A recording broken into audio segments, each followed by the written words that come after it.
All right, folks, let's go ahead and get started. Welcome to the October 3rd Thursday Web Forum for the Southeast Conservation Adaptation Strategy, or SECAS.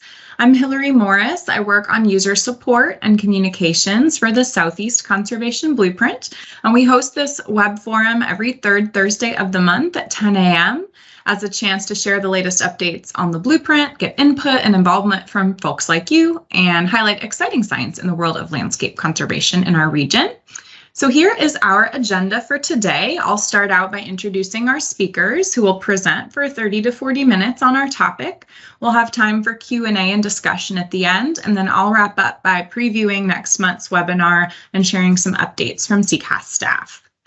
As a heads up, we are recording this web forum, as you probably saw, just as an option for the couple of people who inevitably wanted to attend but had a conflict. You'll see the recording and the slides posted to the calendar event on the SECAS website within a couple of days.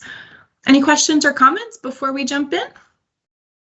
All right, so today our presenters are Kyle Buck and Rick Durbrow with the US EPA. They're going to be presenting on a case study demonstrating how carbon and stormwater credits, as well as equity benefits, can help drive private investment in parks and greenways. They actually use the Southeast Blueprint as one of their ecological data layers in identifying priorities for different categories of credit parks. So with that, Rick, go ahead and take it away. You can share your screen. All good? Yeah, looks great. Okay, great. Thank you so much, Hillary. I've worked with the South Atlantic LCC for a number of years, and certainly on the Blueprint effort. And it was really nice to be able to pull some of that work on landscape connectivity into Hurricane Michael recovery. And so, what I'm going to do today, I'll talk a little bit about the background of the effort, and then we'll get into some of the data analysis, and then how we tied in some equity issues as well. And I'll let Kyle do that portion. So the title, certainly, the Carbon and Stormwater Credit Parks for Regional Recreation, Social Equity and Resiliency, was a virtual regional research partnership project collaboration between EPA, Region 4, and our Office of Research and Development, which is really designed. These regional partnerships are designed to advance applied science priorities that the ORD scientists and our regional staff have.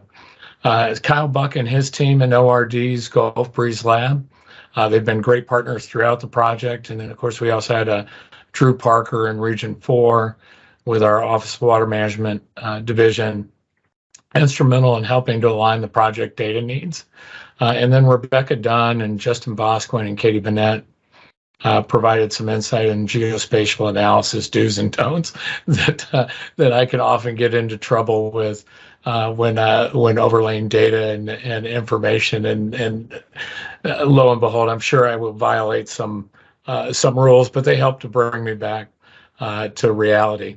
And then finally, I want to really thank Louise Vaughn with the Fish and Wildlife Service and the SECAS Blueprint user support, because she really should have been one of our principal investigators on this project, because her support from the beginning to the end of the project has really been exceptional, and I certainly owe her a special recognition for all she's done.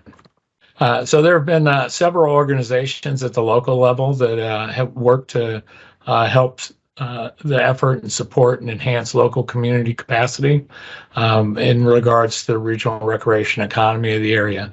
Certainly the mayors and the city managers of Springfield, Parker, Mexico Beach, and Mariana, Chattahoochee, and Quincy have been critical in understanding the needs of the local communities, and their leadership vision for economic diversification has been very helpful in sort of laying the groundwork for this. The support of natural, cultural, and economic development agencies that have helped to connect the recreation opportunities and existing assets across the landscape have helped to connect that regional recreation opportunity.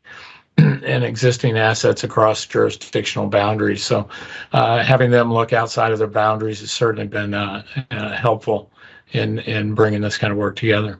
And then there have been many regional, state, and federal partners that have assisted with various aspects of the project to identify funding resources that support the cities and really have helped them to implement their long-term recovery visions. So I'm going to start with just a little bit of background on how we got to this project. The coastal and inland communities in the Panhandle of Florida really have a long history of independence and self-sufficiency. In 2008, recession that had significant impacts on sort of the traditional forest economy and inland communities in regards to sort of the tourism tax base on the coastal cities. Resulting in a lot of deferred maintenance on their stormwater and wastewater infrastructure systems, really across the Panhandle. And then in 2018, the county and city governments in the Panhandle were really starting to see some positive economic trends in the second and third quarter. Their coffers were a little bit on the plus side for a change. However, in October of 2018, which was sort of the fourth quarter, devastated county and city governments and their financial staff resources, resulting in some steep, devastating declines in their tax revenues. And that's all as Hurricane Michael, Category 5 storm, hit Mexico Beach and Tyndall Air Force Base with 160-mile-per-hour winds. And then followed really the Apalachicola River up to Lake Seminole at the Florida, Alabama, and Georgia borders with sustained winds at 55 miles per hour. So you're really looking at a tornadic event 60 miles across that the Panhandle all the way up to the boundaries.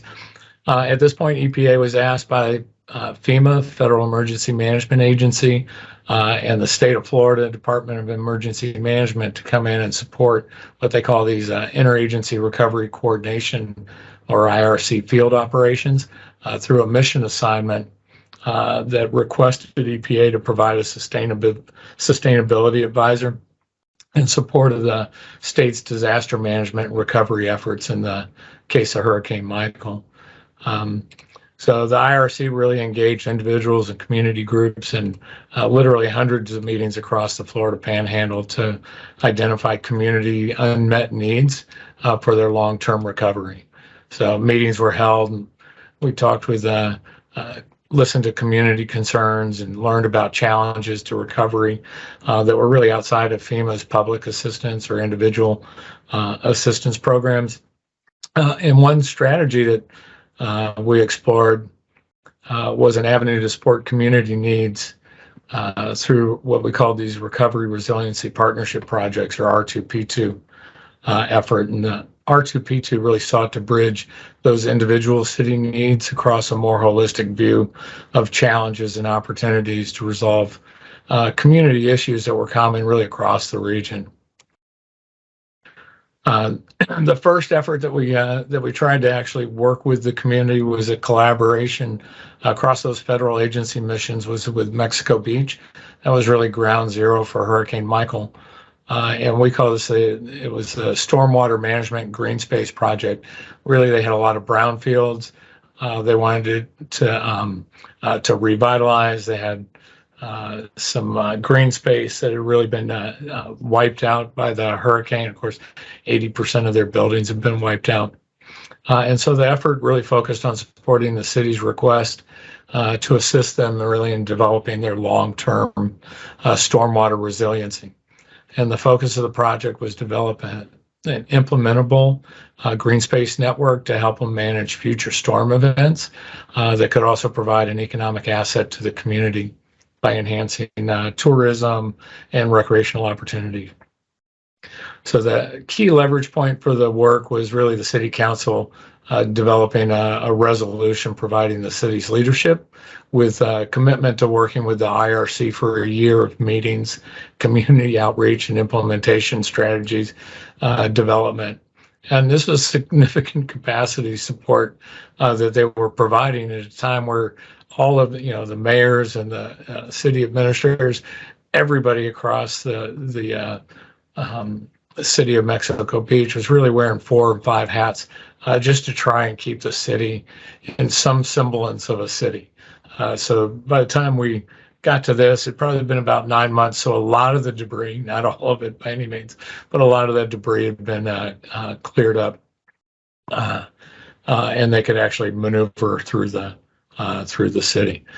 So for us, there were 6 specific sites that we designed elements that the city really wanted to work on that helped to connect that overall green space consisting of trails and parks, Blue Way Canal network that connects the different elements into really what we considered a resilient future vision to help attenuate stormwater from future events. And each of these 6 sites designed elements really became hubs to this interconnected green space strategy for the city that linked the recreational and economic assets across the city and provided a sustainable community vision for their future. So the IRC worked with the city leaders and the community stakeholders to develop a city vision for their long-term economic recovery by using landscape architects. So we brought in some landscape architects to help develop and design the concepts and strategies that would improve their resiliency to future stormwater impacts. And in addition, the IRC identified some opportunities to integrate federal and state funding resources to support really the implementation of those strategies for their redevelopment and recovery. The positive response that we got from working with Mexico Beach and their leaders prompted FEMA to expand this out beyond Mexico Beach for additional collaborations, adding in an additional 5 cities to support the development of infrastructure conceptual design strategies that would really support that long-term vision for recovery. And these 5 additional cities sent request letters from their elected leadership, making sure that we had that commitment at the local level with the various priority project needs. And of course, then the IRC field operations conducted some site visits. This was all just before COVID hit. So we got our site visits completed, talked with the communities about the specific projects and what they were hoping to get, what we could do with the landscape architects and the different federal agencies that we had. So those new R2P2 locations included Mariana and Chattahoochee and Quincy up on the sort of the border with Alabama, Georgia, and Florida, and then Parker and Springfield, which were on the other side of Tyndall Air Force Base. From Mexico Beach, that was really sort of the ground zero area.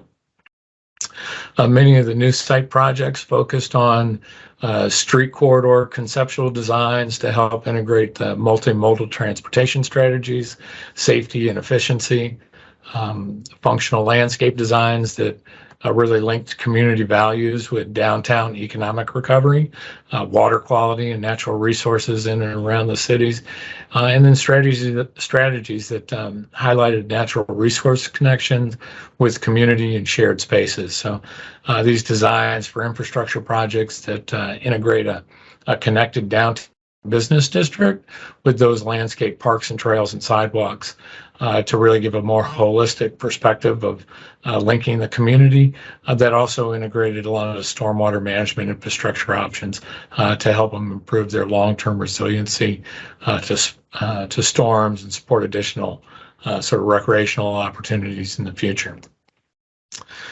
So the connectivity trails identified, the city level naturally moved toward recreational opportunities that were just outside of city jurisdictional boundaries, and that really provided a unique opportunity for working closely with county tourism and economic development agencies and some of the recreational entities in the regions. Further enhancing the connection of the downtown economic centers with those natural and cultural and historical assets that were surrounding them. So using a central city economic location for the connectivity of the project also helped to support the city and the county connections to some of the more significant opportunities linking resources such as the Old Spanish Trail, Great Northwest Trail, and the Appalachian River Blue Way Paddle Trail. And so this helped to drive a lot of the discussions with starting to connect up the 6 communities in there with some different larger capacity support structures that would really assist those cities at the local level, but also engage them in supporting this broader potential for connecting city economic activity with regional natural resource assets. So these are just some of them. The communities in the Florida Panhandle lost a lot of their tourism dollars along the coast, and inland communities have really been impacted by that loss of timber from Hurricane Michael, and it's going to take them decades to recover. So we're probably into year 4, year 5 of recovery. They probably got another 15 years to go before it really gets back to sort of where they were in 2018. So discussions with a lot of those communities that relied on timber and visitors have started looking at alternative crops, diversified tourist destinations, and really a consistent discussion with the cities was focused on economic development and diversification for their economy by taking advantage of those natural assets, the rivers, the states, federal forests, parks, wildlife refuges across the area, and that scenic beauty of the landscape to develop a recreational economy and start building out that infrastructure. So developing that regional recreation opportunities across the region are not exclusive opportunities for inland or coastal cities. And it's really a coordination across those two to allow those people that are on the beach to be able to go inland, and whether it's horseback riding or mountain biking, and then those people that may be up driving in the more inland areas to come down and visit on the coast. But really to start, the idea being that you keep people there more than a day or two, and really give that a destination feeling. So continued technical planning assistance and other capacity support to the communities located in the Panhandle has enabled the development of really these city visions of that connected local community strengths and values to the broader regional recreation economy. And the city-driven projects can also be used to create a framework for collaboration that can really reshape and energize the region's recreational opportunities, effectively improving each city's economic recovery based on their needs, while also supporting the broader regional opportunity in development of that infrastructure. So at the conclusion of that R2P2 effort with the cities in the Panhandle and the regional recreation, that we created what we called a regional recreation economy alliance through this summit that was held at the end of the project, really to bring those cities together, help them to understand that it wasn't just them that were having this vision for region recreation opportunities, but it was all of the cities that we worked with.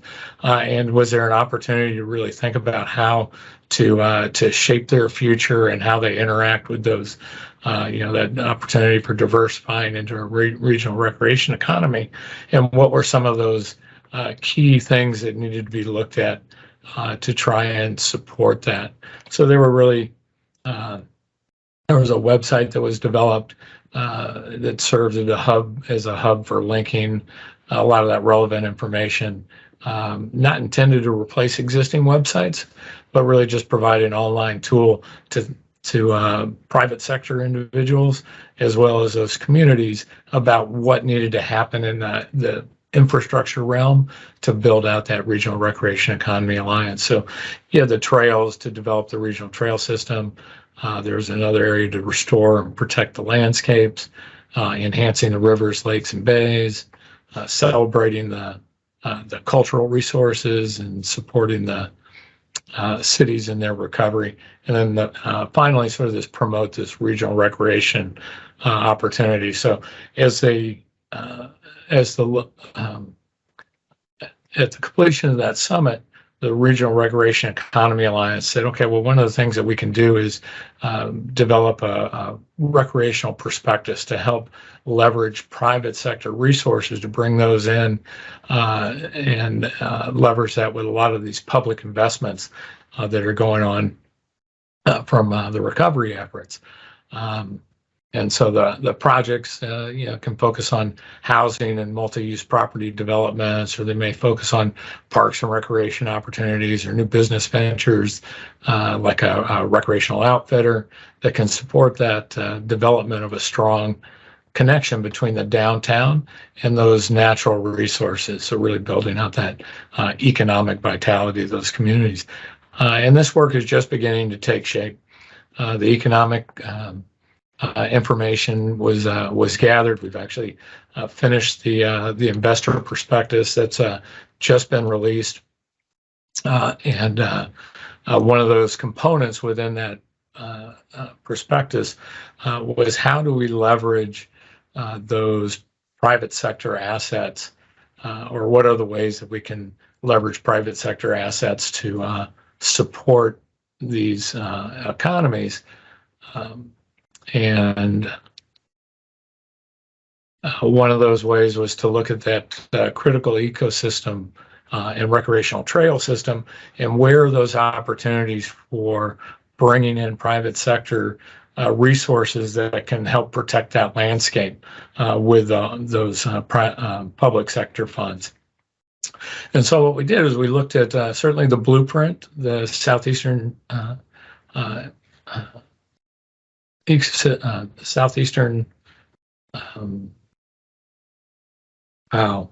So what is SECAS? The Southeast Southeast Conservation Adaptation Strategy. It's a mouthful. Thank you so much.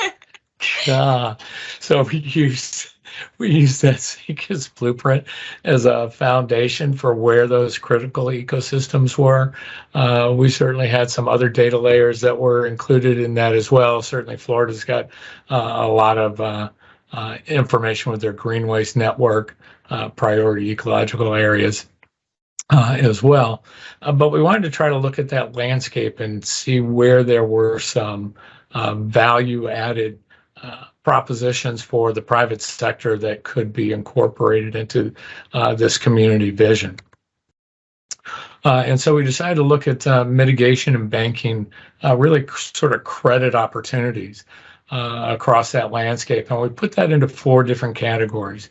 One being stormwater, another being resilience, and then conservation, which is sort of endangered species habitat, and then carbon sequestration.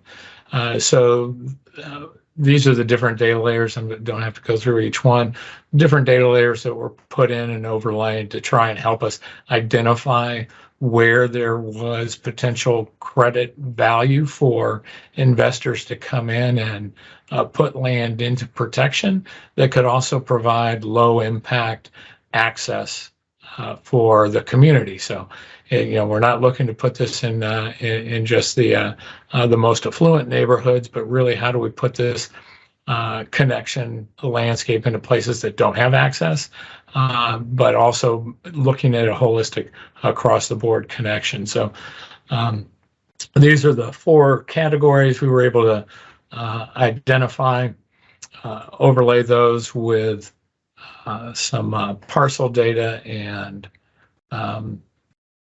looking at potential new parks. So we did a buffer out from the trail system, which is the yellow in this on the left hand image, and then looked at where those priority locations were, where it keyed on more than just one data set, but really 2 or 3, and you were able to identify the sort of the hotspot or the priority locations for dealing with either stormwater credit parks or resiliency credit parks, conservation credit parks, and then carbon.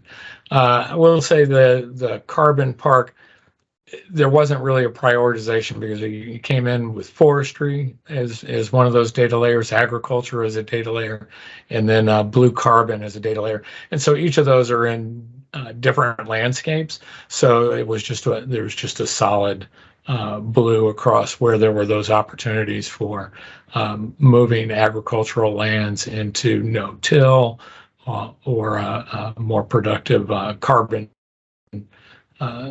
sequestration approaches, or utilizing forestry or blue carbon as keys for offering credits to private landowners.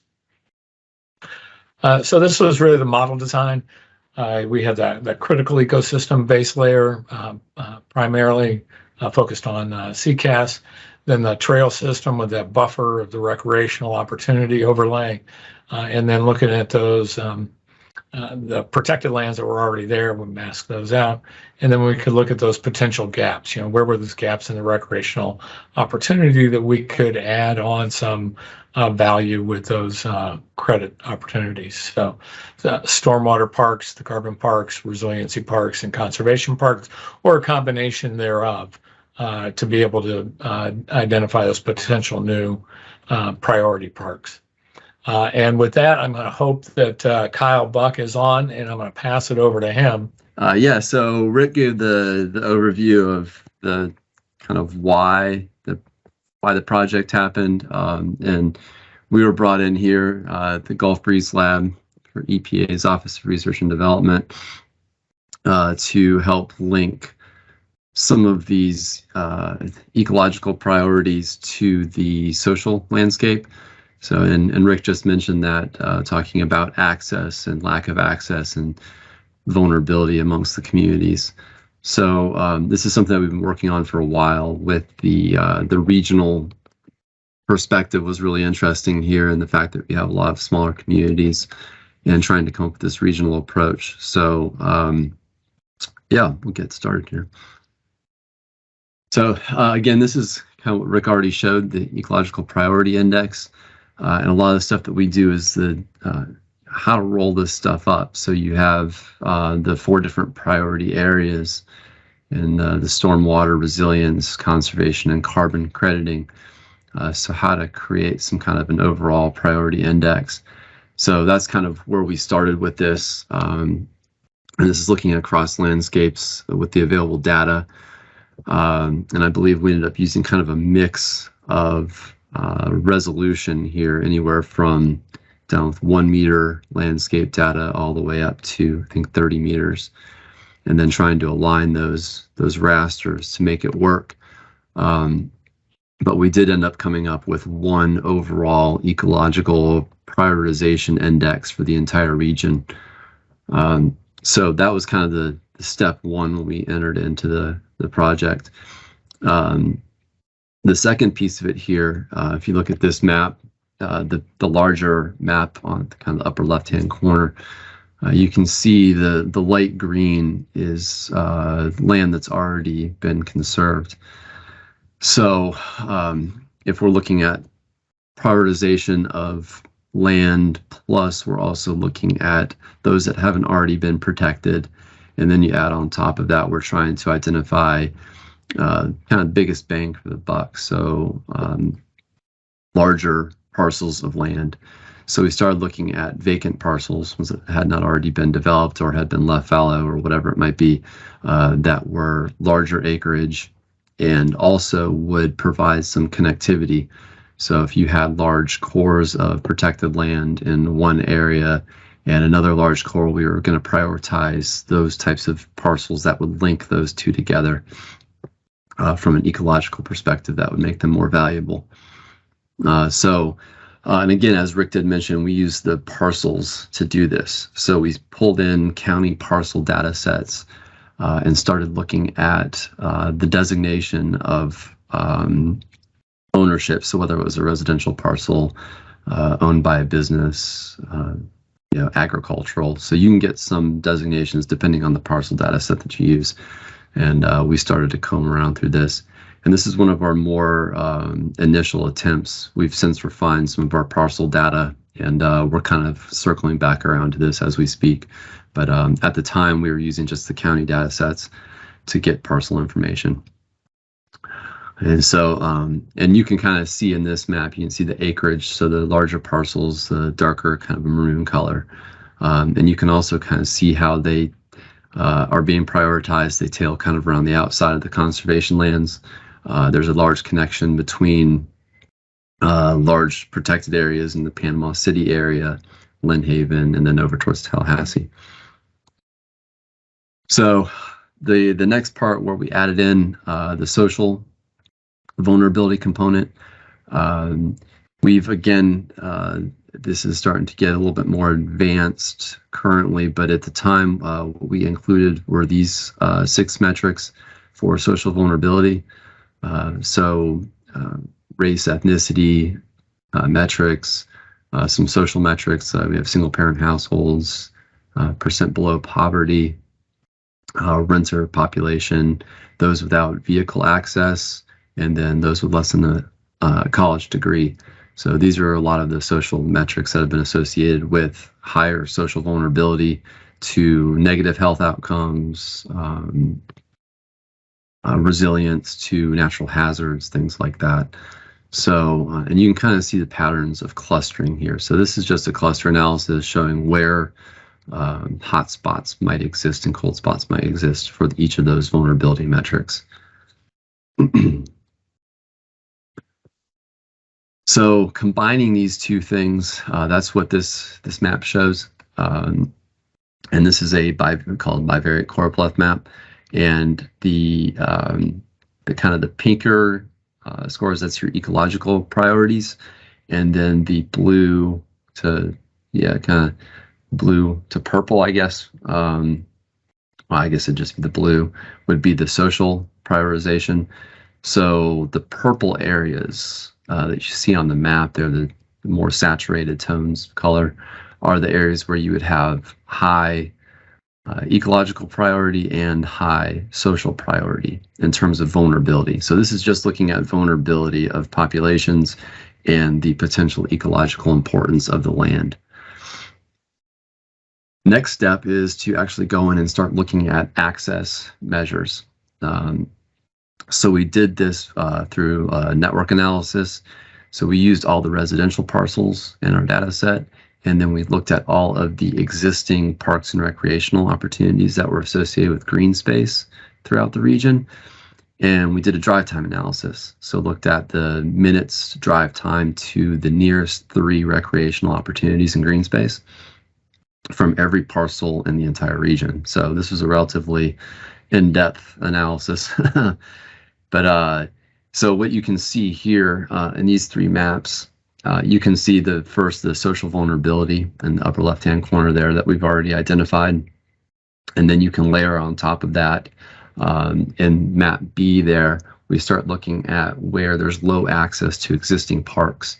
So all those black parcels are ones that have exceptionally long drive times proportionally to an existing park.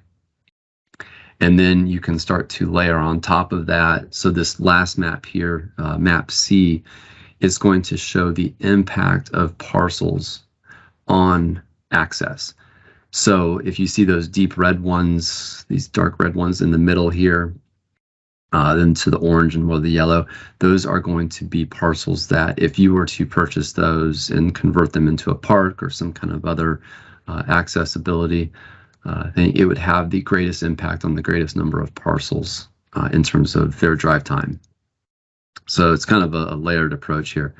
And we looked at these specifically within areas that also have high social vulnerability. So you're looking at communities where, according to the literature, access to green space and other types of recreational opportunities would have the best impact, be the most needed. Now layering in the size of the parcels. And so now we can say the priority of having large parcels, we want social vulnerability to be considered, and then we also want the increase in access to be considered, and you can start layering all these things together.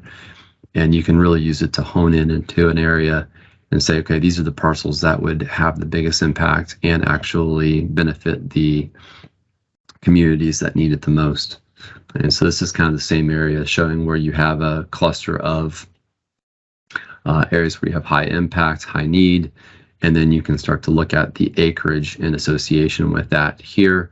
So you can see your larger parcels that exist that would be viable for purchase or conservation easements, whatever it might be. And then you take that and you add in the access scores. And again, this is all based on quantitative under the hood stuff. So there are values associated with all of these. So we can prioritize this kind of stuff and look at areas. This map right here, if you can hopefully see my pointer on here, the lower right-hand corner is going to show all the low access parcels that would be in that kind of window of improvement. And then you can see the green ones here where you have the priority parcels that were identified with the ecological metrics. So everything that Rick was talking about, and then I was talking about initially. So this would have a greater ecological benefit, and then it would also benefit a large number of parcels in the vicinity. So we've presented on this a couple times, and there's been a lot of additional interest as well. So we've helped with a couple of local grants, grant proposals for the Northwest Florida Water Management District. And you can kind of see some of the basic stuff that we've done here with identifying some of the cluster analysis and how that's all worked out. And I think at least one of those has been successful so far. And then Rick, I don't know if you want to do some of the summary and you want me to as well, or if you want me to just go through the summary. I think you can go through it there, Kyle. Okay. All right. So yeah, I know from our end, you know, stepping into this, at first it was great to see the ecological part of this kind of come to fruition. And so with all the hazards in the area and responding to a natural disaster and trying to build resilience for future disasters, really did seem to spur a lot of action here. And it's been really interesting working in the area. There's a lot of activity going on, so it's been good. And the communities are also great to work with and have been very active and responsive to everything that we've been looking at. So yeah, just again to go over this, the leveraging some of the community needs here with their interest in this regional perspective and trying to look at connectivity. So from a research perspective, it's been really interesting for me because it does kind of cross over between that urban-rural question and how do you start to leverage these things? Because a lot of resilience work that I've done, at least, has been in more urban settings. So like, you know, very dense urban settings. And but you see in these kind of settings where you have high loss from some kind of a major hazard event, and then the recovery has been delayed because of the lack of resources and the extent of the impact. So you know, I know from my perspective, and the goal being to prioritize these things because you have such a large area with a lot of different communities that are interested, and how to most effectively make investments and where to make those investments is always a big question. So, and I think we pretty effectively created a nice method to start looking at that. And again, this is something that's still in the works and is being developed further now. But we, you know, looking at vulnerable populations is, you know, with the infrastructure grants and things like that, has become more and more of an important concept and something that we're paying more attention to with regard to where money's invested as well.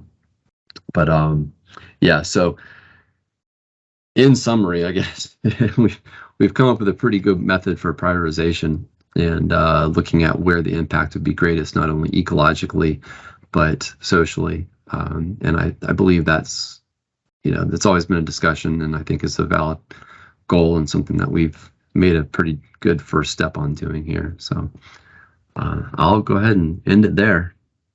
Thanks so much, Rick and Kyle.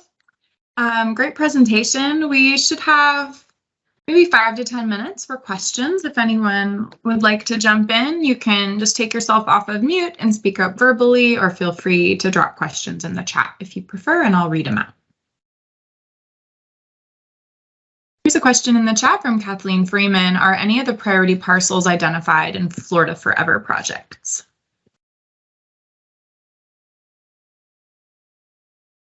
We did not look. I guess the answer would be I don't know. I don't know if you know, Rick, but we didn't look to see. I don't remember if Florida Forever was part of our already conserved landscape or not. Yeah, it's under the Florida Ecological Network. The Florida prioritized landscapes were definitely part of it. So all of the Florida Forever priority areas were certainly included.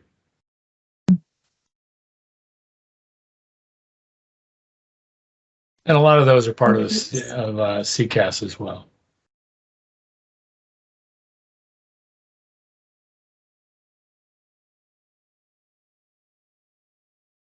And I don't know if Louise is still on, but Louise helped us with a lot of that data acquisition as well. So Louise, if you've got anything to add on that. Yeah, we definitely, Florida is such a rich in data state. And I know that in kind of looking at the Southeast blueprint down there, and that version of the blueprint we drew from the Florida blueprint, where I know there was, it definitely considered Florida CLIP was like a part of that. So I did not look specifically to see the differences between the prioritization of Florida Forever projects and that, but it was a lot of Florida-centric data, I guess, is what I would say to that degree. But I did not look at that myself personally, or don't remember doing that. But we did also take into account the Florida managed lands as the protected area database, I know, instead of the PAD US. Also remember, I think with some of the early discussions with the cities, I remember having the Florida Forever overlays in the early prioritization. I think this was before we had before the social vulnerability, but when we were looking at the conservation side, like Rick mentioned, including it. And so there were some really good discussions about like looking, okay, where are those parcels versus where the city priorities were fairly early on, before I think it got wrapped into the bigger section there. They were lining up pretty nicely from what I remember, not surprisingly. Yeah, I know when we took it, there was the interest in finding parcels that were not under any type of protection or consideration already. So I believe, and that's why I can't remember what was there originally and not, but I know that we looked specifically at privately held parcels that, and I guess if Florida Forever was already part of that identified network, then we would have pulled it out for our analysis, but it would exist in the initial piece. Thanks for that question. Anybody else?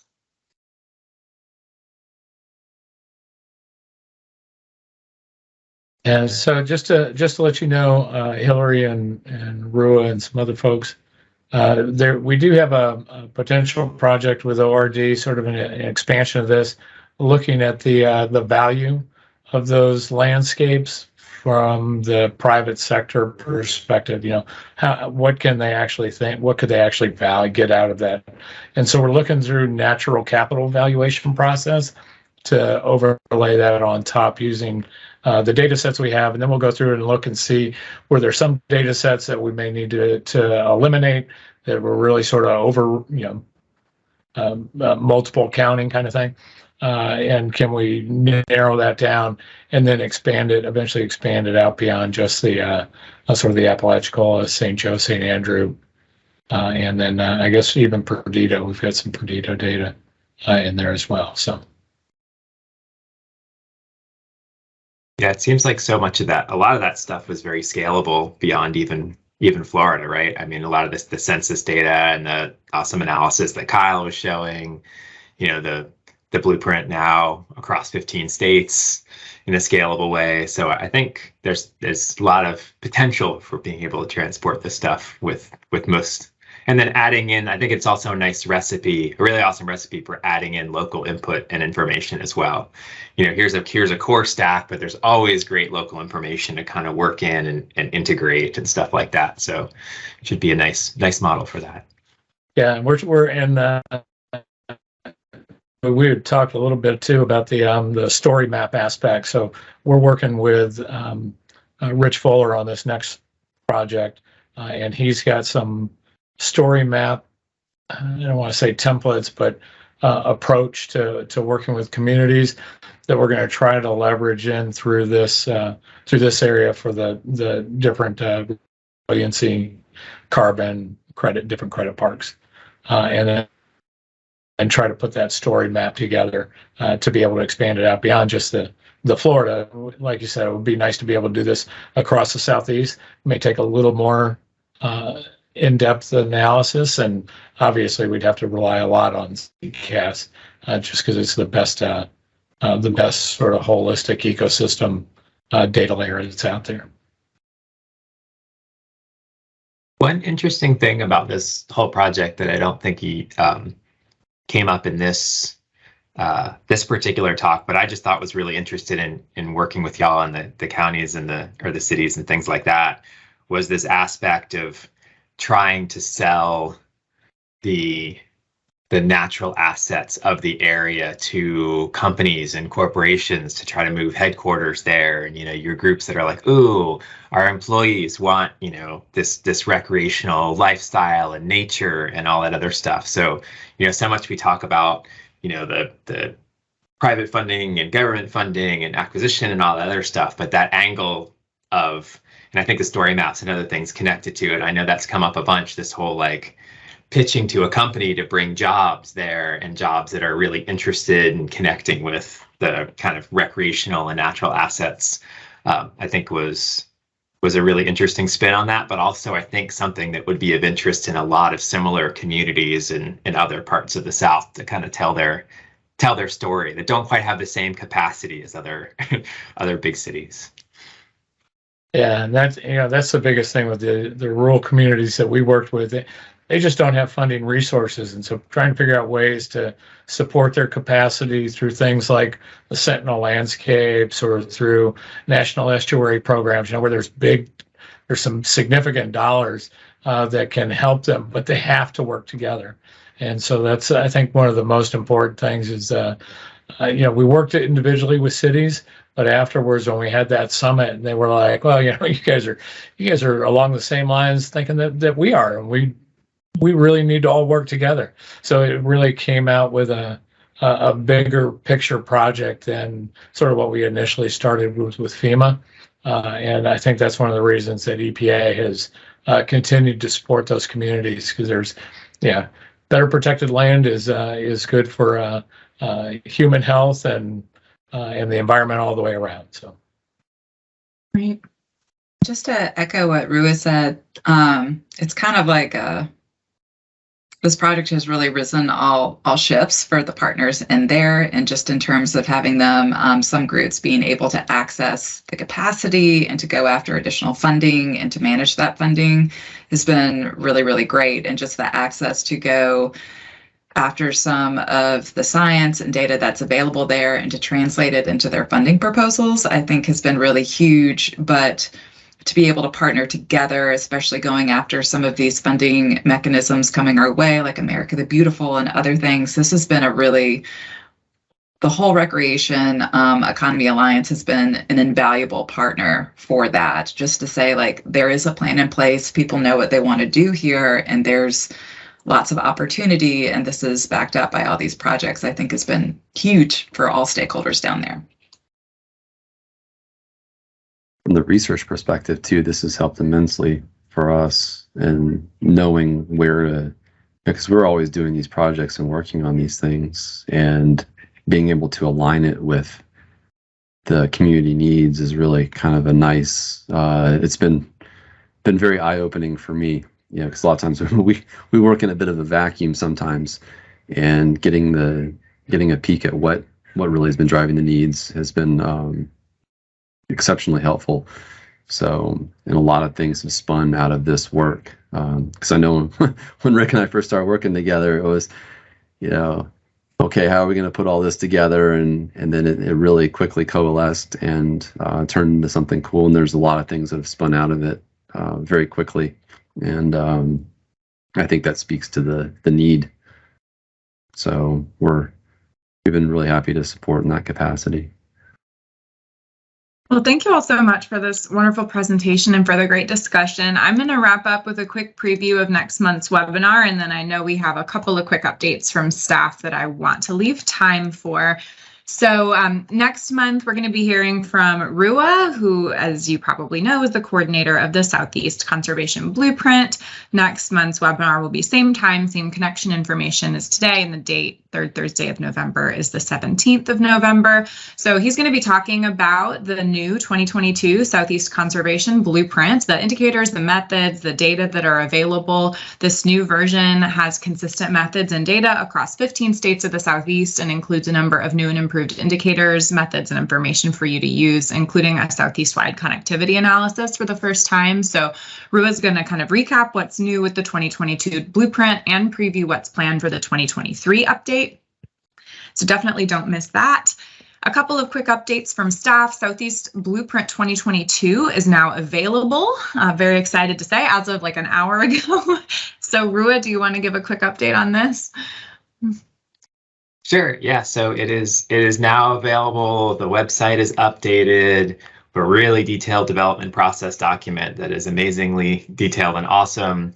The SECAS Atlas is up, which is kind of replacing the Conservation Planning Atlas, but it's going to has all the data up there, so you can make maps and put all those things together. So that's all up if you want to download the data. This is the soft launch before multiple meetings next week.